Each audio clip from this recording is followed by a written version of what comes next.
Kahit hindi kita na-record, malungkot ako sa vlog ko ngayon. Pero kasi guys, No! nag-shoot sila. Si Izanagi tsaka si Paulita. Isagani tsaka si Paulita. Dalawa lang sila sa taas. Tapos yung scene nila, magyayakapan daw. Ba't di kayo nagyakapan? Yo, sus! Kung walang ibig sabihin yung yakap na yon, magyayakapan kayo. Mahal, hindi mo naman minahal. Hindi ka naman na-fall. Okay, yan. Di ikaw, hindi mo man lang inaya magkape. Ito nga si Rogue. Sobrang rare ni Rogue hanapin. Sobrang hirap maghanap. Sobrang hirap maghanap ng mint in box. Taga dyan lang yun. Sa kasalukuyan, kamusta yung Martians? Welcome back to the 365. Kasi today guys, yung kapatid ko, magsushoot daw siya sa taas ng Elfili. Hindi ko siya matutulungan, gawa ng may meeting ho ako ngayon. May gagawin, tatapusin ko pa yung project ko sa DS. Pero pwede na gamitin yung taas. Gagamitin niya yung taas. Ang problema, dalawa lang sila. Huwag sana nilang panoorin tong vlog na to. Pero kasi, they have a previous connection in life. Tapos mag-shoot sila. Ano kaya yun? Tapos yung role nila, ano yun? Izanagi, tsaka ano? Isagani. Izagani at tsaka si Paulita. Paulita. Tapos nabasa ko yung script and everything. Baka may matinding pagmamahalang magkakaaminan. Kasama pa na. I sure wish Kasama pa na. Dad was here. Ay, nakakatakot na asara na tawa na naman mangyari sa kanya. Pero alam nyo guys, ito yung perfect time to tell you, to share with you yung paano mag-compose ng shots properly. Kasi kung alam nyo kung hindi ko gagawin to, yung mag-edit ako ngayon, tutulong ako dun tutulungan ko siya mag-shoot. And mako-compose ko maigi yung mga shots. Papakita ko sa inyo paano mag-compose ng isang, simple lang naman mga shots para sa mga short films or ano, simple lang, super duper simple lang mag-compose ng shots. Always, general rule. Matutunan ko sa ibang mga director na nakatrabaho ko. So, tignan natin kung magagawa natin. I'll be back, but if hindi, still composition. Pag-usapan natin today.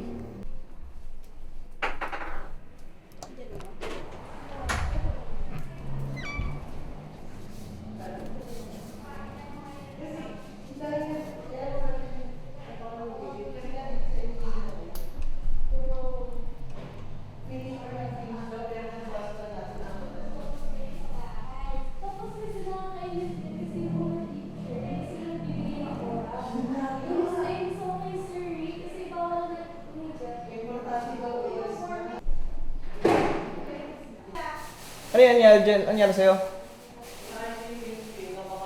May green screen ako dyan At saka may clamp ako dyan. Clamp. Ayan, yan Oo, sige.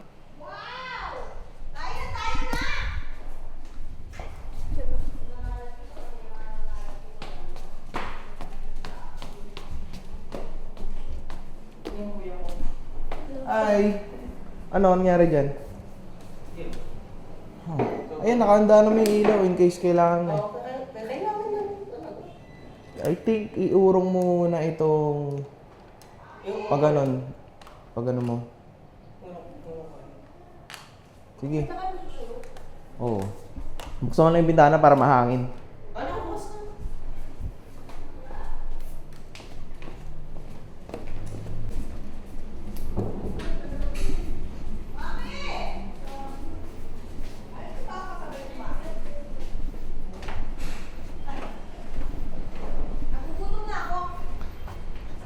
Mo. Dalawa na pala cameraman mo eh.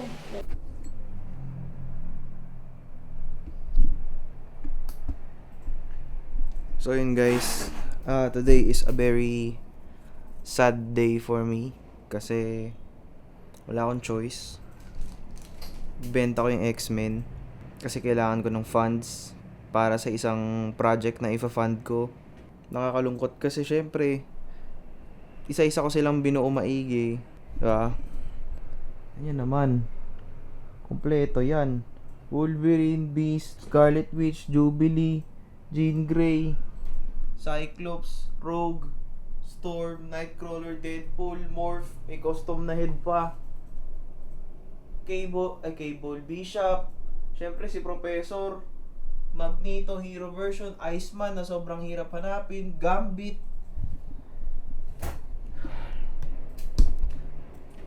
Binibenta ko na sila lahat sa halagang 30k.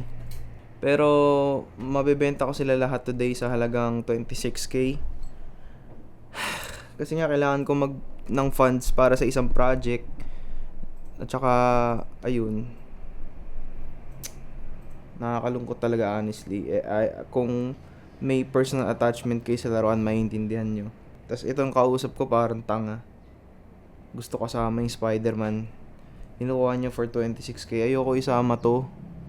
Kasi iba yung sentimental value sa akin ni Spider-Man, guys. Nung mga panahong bata pa ako, nung wala pa tong taong to, si Spider-Man yung comfort zone ko. O, pag wala siya dito, si Spider-Man pa din yung comfort zone ko. Mahilig talaga ako sa laruan, honestly. And si Spider-Man yung isa siya sa mga figures na hindi ko talaga ma-let go. Kahit ang greatest regret ko yung Spider-Man ko nung bata ako na wala. But this one, yung retro Spider-Man na to, sobrang meaningful niya sa akin. So, wala akong choice. Ibibenta ko sila lahat today. Pabukas nga ako. Salamat ka, hindi kita na-record. Malungkot ako sa vlog ko ngayon. Pero kasi guys, No! nag-shoot sila. Si Isanagi tsaka si Paulita. Dalawa. Isagani tsaka si Paulita. Dalawa lang sila sa taas. Tapos yung scene nila, magyayakapan daw. Ba't di kayo nagyakapan? Oh, yo. Sus, kung walang ibig sabihin yung yakap na yon, magyayakapan kayo. Pero kasi may ibig sabihin. Kasi tinulungan, be. Kasi pag tinulungan, Tinulungan niya nga ako. baka pag tinulungan ko, nag-kiss na sila. Ha? Ay, sorry. You know, Oo. nandito si Iceman. Actingan lang Si yan. Ice. Actingan lang yan, ha. Walang magte-text ng good night. Hoy, di Wala. ganon. Tumigil ka. Walang magte-text ng, kumain ka na ba? Hindi ganon. Hindi ganon. Pag ako lang, mag-laptop na ako dire-diretso, mag-edit na dire-diretso. Wala lang. Dapat mo muna kumain. Dapat man lang pinakain mo yung babae. Sabing, niyaya ko na nga. Hindi Ayaw ganun nga. mag-aya kumain. Dahil nandyan na yung pagkain, nakahain na. Kasi, Pati pa kasi nanay nagsabi. Ha? Iya kasi Pati talaga si nanay. ano? Si nanay na nagsabi. Na? Kasi nagpaalam mo na kami ni nanay. Oh. Kumain na ba yan na? Dapat, akala ko naman nag-alimataps kayong dalawa. Ano saan? Ubus na daw yung social battery Starbucks. niya. O sige, yakagin mo. Saan na? Yakagin mo nga. Sige na. Ayan, ate mo na nagsabi, Starbucks, oh. Ubus Ayaw na niya. social battery nun. Hindi, okay lang yayain mo. Sige Okay na, lang, yung sabihin wife, mo. Dalawa lang mag-usap. Ano ba? Guys, comment down below. Cut mo nga yung part na yan! One May like, nanonood na classmate ko! 1 like, 1 heart. Eee! Uulitin ko lang. Walang magtatanong kung kumain ka na ba. Walang mag-good night. Walang mag-sweet dreams, ha. Baka mamaya may pa-sweet dreams ka pa dyan, ha. No! Kasi yung part ng Isagani tsaka Paulita, may I miss you. Ay, ano yun? Kinantahan mo siya nung ano, ikaw lang aking mahal. Pinatigil ko. Sabi ko, bago ako kumanta, patigilin mo na agad ako. Patayuin mo na agad. Bakit naman? Di mo man kinanta. Naman maganda yung scene nyo. Dapat nakakakinig. Kasi scene nga daw nila yayakapan. Ang nangyari, nag-apiran. Ba't ganun? O ba, o nga ba't ganon? Kung walang ibig sabihin Gusto yun, nga rin na sinabi di sana, pagpuntahan. niyakap kahit ganun lang. Mabilis lang. O, ganun lang. Yakap na ganun lang. Tapik lang sa likod. Larangan. Oo. May kissing scene ba? No! Yan mo! What the fudge? Walang Buti na lang kissing scene yun. Estudyante yan. Ano ka ba, Ay, di yakap scene. Bakit nga hindi kayo nagyakapan? Dalawa lang naman kayo. Wala naman nakakakita. Parang mali siya. O, walang mali siya. Kasi hindi mo nga tinulungan. Ayaw rin namin. Ano ayaw nyo? Baka kasi, ay, ito kinakatakot ko dyan. Pag ako nag-shoot niyan, baka magmukhang prenup yan or what. Kasing ano yun, tukso yun, be. Hindi. Oh, hindi ako mapangtukso. Hindi naman sa ganun. Ibig mo lang sabihin, pag nandun ka, mawi-witness mo. Ano naman? Walang mali siya sa akin yun. Tama ko, walang mali siya. Pero may gali siya. Wala namang mali siya yun eh. Actingan lang yun. Ano ka ba? Ang dami ka Eh, lang. kasi nga may Kasi kung walang mali siya yun, kung walang mali siya yun, yakap lang na normal, friendly hug. Bakit hindi ba kayo pwede mga kabataan ba ngayon, maarte na sa mga ganyan? Friendly hug, may meaning na agad. Hindi naman. Baka naman, kahawakan lang kayo na kami, ma-fall na kayo sa isa't isa. Hoy, gano'n ka kaya dati? Hoy, Ha? Ha? hindi ako ganun dati. Pasalamat na hindi naririnig sa video yung mga pinagsasasabi mo. Hindi mapapahiya ako. Hindi nga, seryoso nga. Yakap lang sana ginawa nyo na. Yakap lang naman yun eh. Oo. Ano ba naman yung isang yakap lang? Bago umalis? Hindi nga nagawa ka nung umalis eh. Sabihin na naman ng tatay natin kung siya yung mga ganito. Ay, nako. Hindi na. Ganito kasi na kayo. Ayusin mo na konti. Wait Anyways. lang. Maki, tulungan mo nga itong dalawang to. Ito ko nga. Tulungan mo yung kapatid mo dyan. Pero kasi, yung babae kasi na yun, ilang months kayo nag-MU? Yakap lang naman eh. Nagkasama nga kayo sa isang lugar ng kayong dalawa lang. Tapos di nyo mayakap ang isa't isa? Pwede ba naman yun? Anong weird doon? Hindi Awkward eh. Bakit tayo ba nung nagkasama tayo ng tayong dalawa awkward ba? Hindi, di ba? Iba Hindi, naman kasi kasi sa inyo. Eh tayo magjowa naman tayo, sila naman hindi eh. Bagay. Wala naman sila eh. Oh, Yeah. wala namang kayo eh. Bakit kayo magyayakapan? Exactly. Mahal, hindi mo naman minahal. Hindi ka naman na-fall. Okay, yan. Di ikaw, hindi mo man lang inaya magkape. Siyempre, ano ka ba, kahit na nagtrabaho kayo, nag-work, May pasok pa ba siya? banding pa rin kasi yun. Ano kasi nga, gusto niya na agad umuwi. Ayoko naman anahin pa. Ayokong i-force. Ay, kung gusto niyo na mo go. Pagpilitin. Yun na nga. Hindi tayo mapilit. Yun ang importante. Hindi tayo mapilit sa babae pag ayaw. Oo nga eh. Mabilis na yun. Dalawang scenes lang yun. Ay, 2 scenes lang. So yun guys, hindi ko na ibebenta yung X-Men. Kasi yung kausap ko, sabi ko sa kanya, medyo personal sa akin yung collection. Medyo nalilito ako, naguguluhan ako. Sinabihan niya akong kupal daw kasi ako. So ayun, you don't get to have what I have. So, humanap ka na lang. Yun lang masasabi ko. Sobrang hirap kasi talaga ng binuo ko yung X-Men. Alam niyo yun, out of the blue. Sinishare ko sa inyo to dahil sobrang personal nitong collection na to para sa akin. Lahat yan, last year, bawat shoot, lahat yan may kwento. Lahat sila. Kaya, alam mo yun, para silang naging figurine, signature piece sa bawat naging successful at masayang shoot na meron ako last year. Kaya hindi ko sila rin mabenta. Pinukulit niya akong bilhin sa halagang 25k. Binibenta ko nga sa halagang 30k yung X-Men. Pero, sinabihan niya akong kupal, yung masasabi ko sa'yo. Shipping fee na lang, namamahalang ka pa. Ew! Bibili ka ng laruan, tapos sa shipping fee, namamahalang ka. Ew! Ano ba yan? Pure disrespect, bro. Pero I responded with kindness naman sa kanya. Sabi ko na, sorry kung naguluhan ka. Kasi nga, personal sa akin tong collection ko. Hindi ko naman sinasadyang ma-bad trip ka kung magulo ako mag-reply. Pero kasi yun nga, hindi ko sila makitang worth it as 25k lang.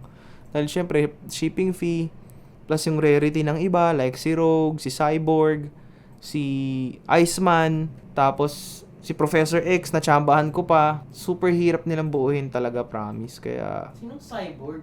ay si Cyborg. Sino ba yon? Sinabi ko ba Cyborg? Yes. Ulitin ko si Beast, si Rogue, si Iceman, si X-Men, si Professor X. Na-infect na ni At ate. saka si Morph. Sobrang hirap nitong hanapin, guys, si Morph. Yung version niya na sinapian na siya ni Sinister na mind control, pero nagparehab siya kaya na-control ulit yung sarili niya. Tapos may custom pa na ulo ni Morph na hinanap ko talaga to para lang magawa ko yun. Tapos syempre, natsambahan ko din to. Ano na to, kumbaga parang out of in box na siya. Pero meron ako mint condition dito isa. Nabili namin sa mall. Pero ito, nabili ko outside. And super... Wolverine 97, man! Siyempre, ito nga si Rogue. Sobrang rare ni Rogue hanapin. Sobrang hirap maghanap. Tsaka meron ka puwet niya. Sobrang hirap maghanap ng mint in box na Rogue. Mint in box. Pero nakuha ko siya ng loose ng ang tawag doon? Naka-ziplock. So, perfect condition pa, okay pa. Hindi ko lang ma-display ngayon yung X-Men dito kasi hinahanapan ko pa sila ng display. Alam mo, hindi ko na ibibenta tuloy kasi nababad trip ako eh. Lalo na si Beast. Yung mahirap. Isa pa dyan sa may palagay ako dyan. Isa pa sa mahirap hanapin. Ito, mahirap hanapin to. Si Beast, yung gantong version. Ang daming nagkakanda-ugaga dito. May lab coat. Saka nakakita may PhD yung laruan mo. Doctorate pa nga ata, scientist kasi si Beast, guys. So, talagang mahal ko yung X-Men ko. Yun lang masasabi ko. To me, my X-Men. Tsaka syempre, ang last na hindi ko ma-let go, ito. Si Spider-Man, pina-customize ko pa yun sa kapatid ko para maayos yung joints niya. Tapos pinamat spray ko sa kanya para mas maganda yung detail. Kasi pag alam mo, ang target ko talaga dito sa mga laruan ko, is pipicturean ko sila, mag-toy photography din ako. Pero nawindang ako sa part na gusto ko silang kompleto. Alam mo yun, may family picture. Tsaka may mga scenes na pwede akong i-recreate, na pwede kong igawin din sa totoong buhay. In case na kailangan mag-film, alam mo yun. At saka ito pa, Magneto, Hero Suit, Custom Cape. Pinagawa ko pa yan. Natatakot ako kasi nakatingin na sa akin yung boss ko dito sa kabila. Iba na ang tingin. 'Di ba? Ito mo naman, Custom Cape Magneto, X-Men 97. Tapos yung isa sa mga pinapaborito ko. Papunta ko, boss. Ito, si Gambit. X-Men 97 na Gambit. Custom Cape din. Pinagawa ko lang din yan.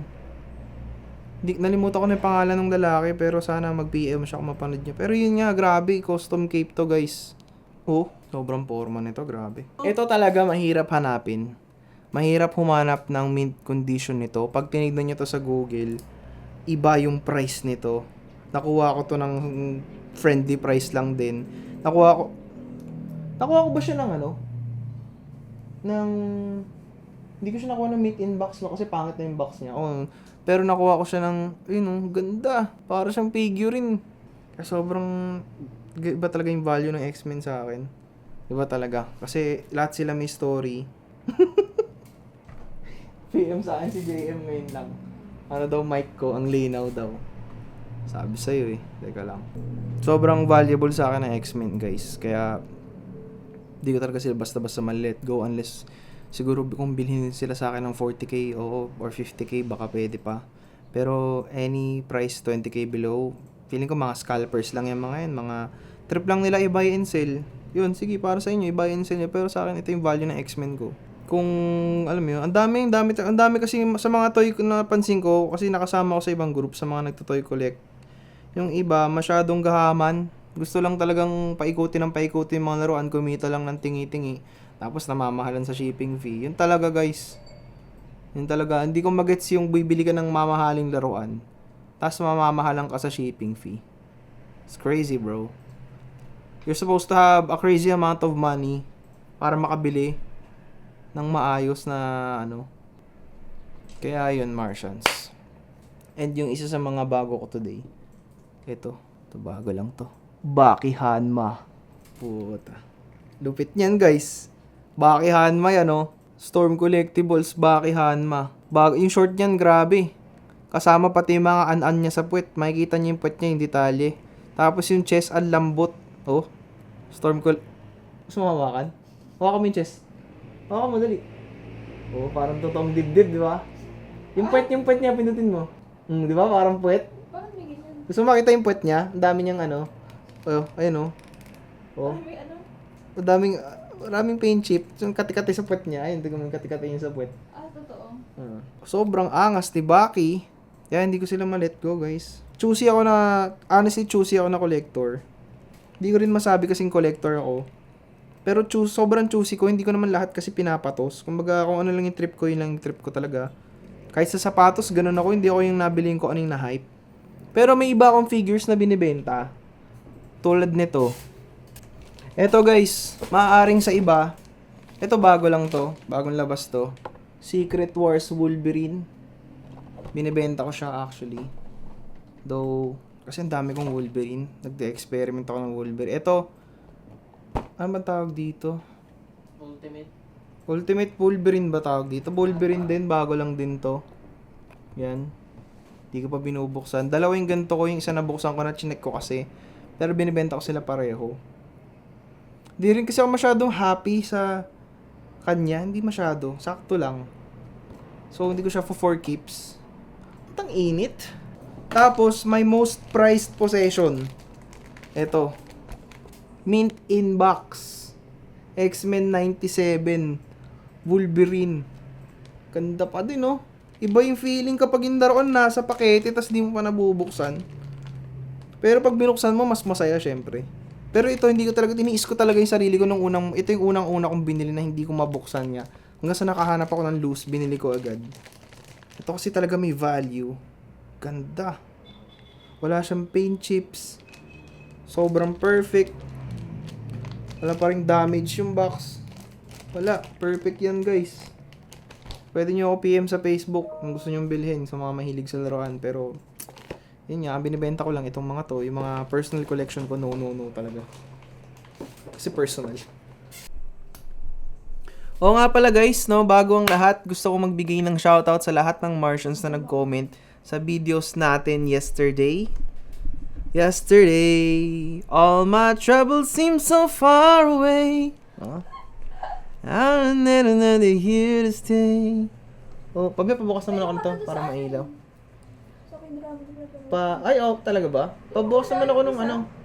Okay, so kakatapos ko lang din mag-edit Martians. Shoutout muna natin yung Martians na nag-comment sa videos natin yesterday. Una sa lahat, shoutout kay CK Cine. Nag-setup reveal na. Solid talaga setup. Yes, thank you. Thank you sa pagkasabi ng, solid talaga.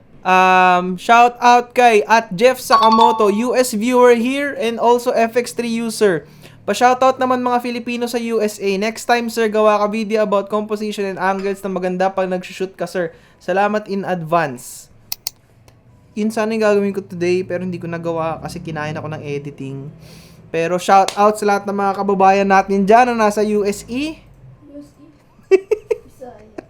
Shout out kay Reynald Sagolili 9775. Pa-shout out next time. Fave tambayan ko na dito. Dapat lang. Shout out kay Joshua Magadia 9956. You're such a blessing, Kuya Marco and Kuya. Could you suggest the Laowa 10mm para sa mga crop sensor or merong other lens that you can suggest? Currently using ZV-E10 Mark II. Thanks again, Kuya. Sending back blessing and abundance. For APS-C, I think wide siya. Pero, hindi siya full frame na wide. I think parang nasa 16mm-ish or 10. Hindi ko sure. Pero, alam ko may multiplication na i-convert mo yung 10mm full frame to 10mm full frame to APS-C. Ang kalalabasan po ay, gawin niyo 10mm times 1.5, magiging 15mm siya. So, basically 15mm. Kung nahanap ka ng wide lens para sa ZV-E10 Mark II, merong Sony 11mm, f1.8, Biltrox 13 1.4, Sigma 16 1.4, yung Nuo 11 1.8 ata. Yun. Shoutout din kay Sir Franz Joseph. Kala ko may pakulo ka for April Fools. Meron akong pakulo, but technically hindi ko siya April 1st ilalabas. Yun lang yung masasabi ko. Maru Ashley Labutap. Na-busy lang, locked in sa grind. Tamang tingin muna sa camera. Sana makabilis soon. Actually, makakabili ka na soon. Yun lang masasabi ko. And lastly kay Cabanas Billy Joe D. Sir, okay ba na setup ang Sony A67 plus Viltrox Pro 27? Oo naman. Sobrang okay yan. Especially 1.2. Kung may chance na bumili ako ng second cam, why not A67? Pero baka mag A7C Mark II ako. Or, depende. Tignan natin. Anyway, sa mga Martians na sumubaybay sa vlog natin yesterday at sumusubaybay today at sumusubaybay sa 365, alam nyo na, I'm wishing you guys nothing but blessing and abundance and sending you all the positive affirmations na kailangan mo para makapag-survive ka today.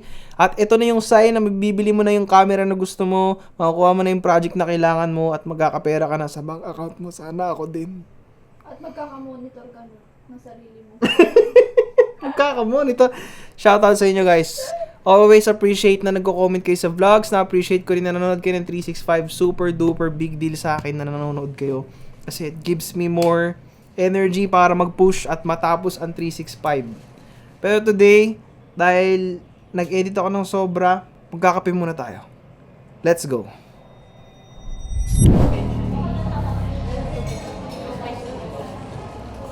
Hindi na ako nag-matcha. Pag-matcha sana ulit ako. Matcha latte sana kaso nadala na ako.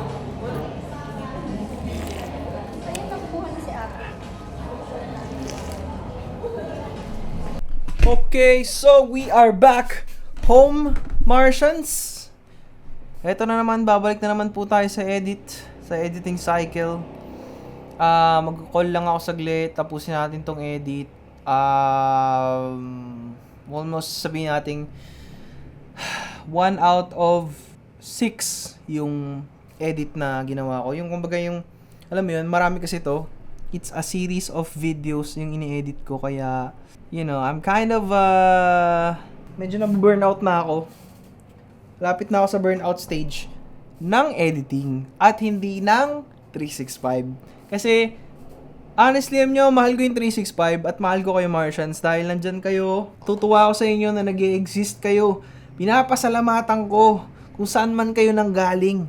Kung pwede ko nang pasalamatan pati magulang nyo na binuo kayo nung gabing yun, nung umaga. Pasasalamatan ko sila. Kasi nag-e-exist kayo bilang tao. Lagi mong tatandaan, kapag demotivated ka sa buhay mo, ikaw yung sperm na nanalo sa karera. Yan ang tandaan mo. Ikaw yung sperm cell na yun. It sounded weird, but that's the truth. Pero ngayon ito, siguro pwede ko i-flash sa inyo yung ini-edit ko for... Teka lang, tingnan natin kung acceptable ba. Sige, ipi-play ko dito para makita nyo. Kasi nung time na yun talagang hirap na hirap po kami Talagang halos napag-isip namin na hindi po sumasapat. Pang! Yun. Yung mga kape ko. Ganito ako magkape, guys. Kaya ko to patagalin ng isang buong araw nang hindi pa nauubos. Kasi dapat pa nagkakape ka, kinakausap mo yung kape mo. No? Ako, kapag nag-SB ako, kapag kasama ko tropa, nagkakape, somewhere, anywhere outside, ang kape ay kinakausap at ninanamnam. Tsaka syempre, parang di ka masyadong magastos, di ba? Simple as that. But today, I'm back in my workstation doing this again. I've been here the whole freaking day. Dapat today, tatakbo sana ulit ako ng 10 Gusto ko mag 10 kilometers today, pero hindi ko magawa.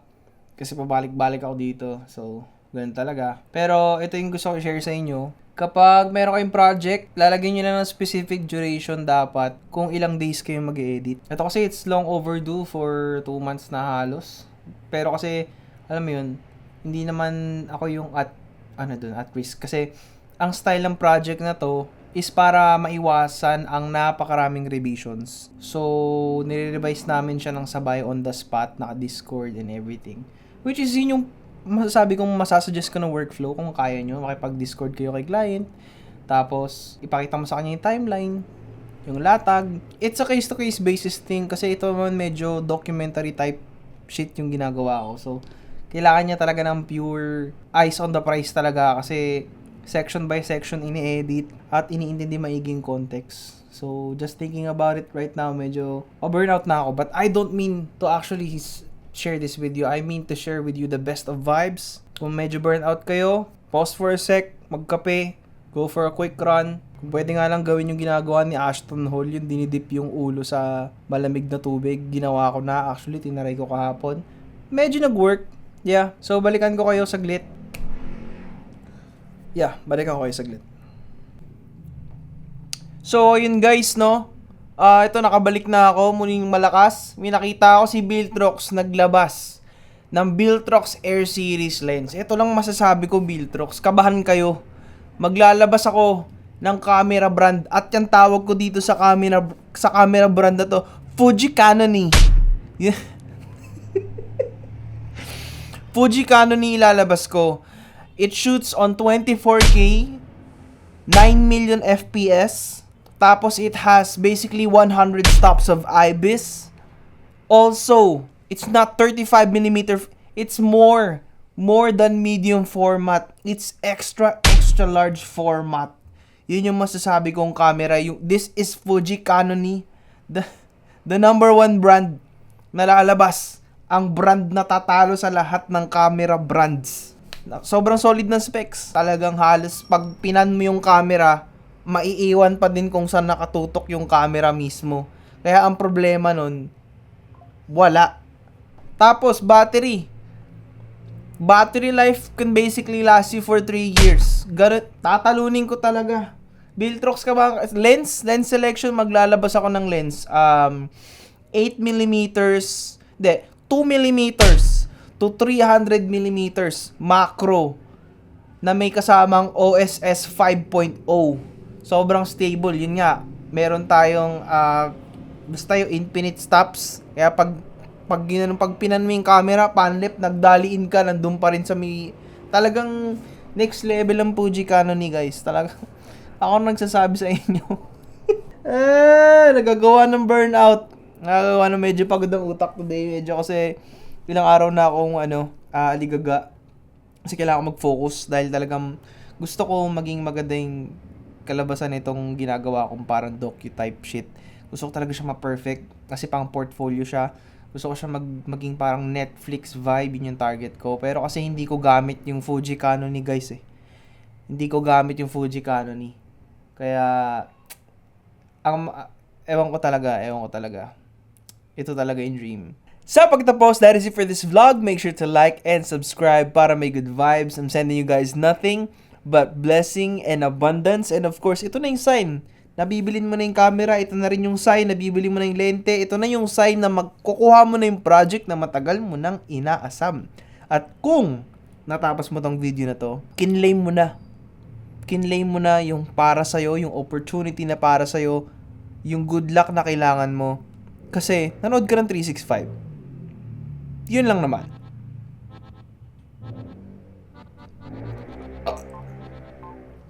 Peace out.